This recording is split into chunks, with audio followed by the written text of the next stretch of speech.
علی امین گنڈاپور کی نامزدگی، اسٹیبلشمنٹ مخالفین کو مزاحمت کا واضح پیغام۔ عمران خان کی مفاہمت کے بجائے مزاحمت کو ترجیح۔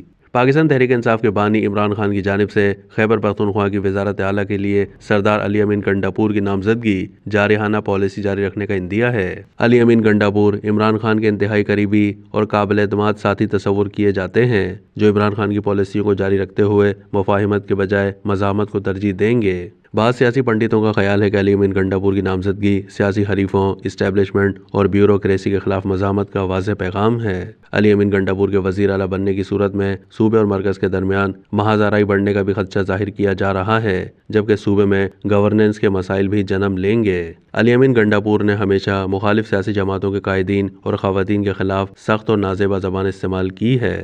9 مئی میں گرفتاری کے بعد رہا ہونے پر انہوں نے پی ڈی ایم جماعتوں کے خلاف انتہائی سخت زبان استعمال کرتے ہوئے غیر پارلیمانی جملوں کا استعمال کیا۔ علی امین کے خلاف ملک بھر میں 19 کے قریب مقدمات درج ہیں، جن میں انہیں اشتہاری بھی قرار دیا گیا تھا۔ تاہم ذرائع کے مطابق گزشتہ روز انہوں نے حفاظتی ضمانت حاصل کی ہے تاکہ والد کے جنازے میں شریک ہو سکیں۔ علی امین اپنی جارحانہ تقریروں اور لمبے بالوں کے لیے مشہور تھے، تاہم رہائی کے بعد ان کے بال کٹے ہوئے تھے۔ سابق صوبائی وزیر تیمور سلیم جھگڑا نے جنگ سے بات چیت کرتے ہوئے کہا ہے کہ علی امین گنڈاپور بہترین چوائس ہیں اور وہ صوبے میں گورننس پر توجہ دیں گے اور وہ پارٹی اعتماد پر پورا اتریں گے۔ پارٹی ذرائع کے مطابق علی امین گنڈاپور کی نامزدگی کے حوالے سے پارٹی کے اندر اختلافات پیدا ہو گئے ہیں، تاہم پارٹی رہنماؤں نے اختلافات کی خبروں کی تردید کرتے ہوئے کہا ہے کہ وہ عمران خان کے فیصلے کا احترام کریں گے۔